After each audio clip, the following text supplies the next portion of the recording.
Queridos, eu quero conversar com você sobre um caso que eu vi.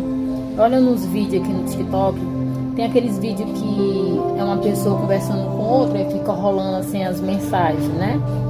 E nessa conversa era dois casais. A menina mandou mensagem pro namorado e ele estava trabalhando. E ela mandou mensagem perguntando se ele poderia atender ela. E ele falou que não tinha como, porque ele estava no serviço e o patrão dele poderia brigar com ele. Então, ela insistiu, mandou mensagem e nada dele atender. E ele sempre falava: não posso atender, eu estou no serviço, não tem como eu falar agora. Quando eu terminar aqui, eu ligo para você. Mas ela queria falar com ele ali naquele instante, ela precisava falar com ele ali naquele instante. Então, o que aconteceu? Depois dela muito insistir, a mãe dela manda mensagem para ele. E ele pergunta por ela: cadê ela? E a mãe dela fala: ela partiu. E ele falou assim: ela partiu para onde? Ela foi para onde? Aí a mãe dela: ela se foi. E ele: para onde que ela se foi? Então ela fala assim: ela partiu desse mundo.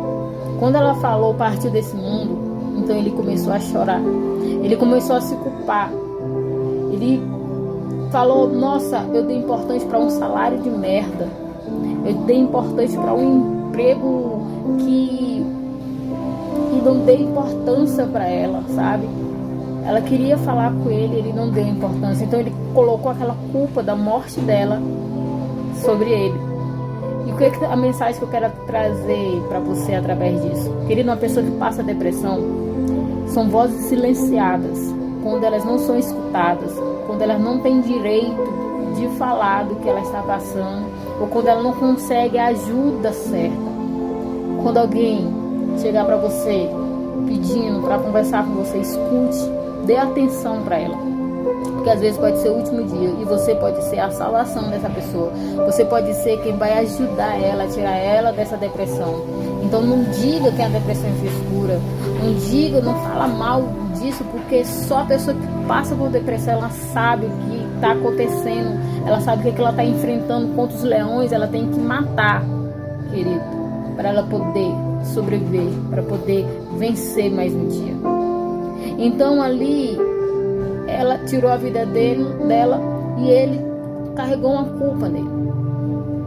Ele está carregando sobre ele a culpa da morte. Então, se ele não cuidar também, ele pode ter depressão, porque ele vai estar com a culpa da morte dela dentro dele. E ele pode sofrer com aquilo.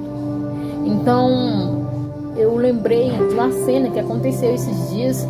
Eu conversando com um amigo, falei assim: eu preciso falar contigo, urgente. Eu falei urgente porque para ver se conseguiria responder logo. E disse que não poderia responder. Aí veio esse vídeo que eu vi na mente. Eu falei: já pensou se eu tivesse com depressão? E se eu quisesse conversar com aquela pessoa como se fosse algo pedindo ajuda, para que eu não viesse tirar a minha vida. Então eu poderia ali ter acabado com a minha própria vida se eu sofresse com depressão. Então o que eu quero dizer? Cuide mais, ame mais, seja simpático com as pessoas, seja mais amável, seja mais cuidadoso com as pessoas. E depressão, querido, é algo que mata. Depressão, ela não é uma doença que vai ser curada com medicamentos, não. Se ela não for curada da forma certa, a pessoa pode tirar a sua própria vida. Então cuide, escute mais as pessoas, abrace mais e ame mais elas.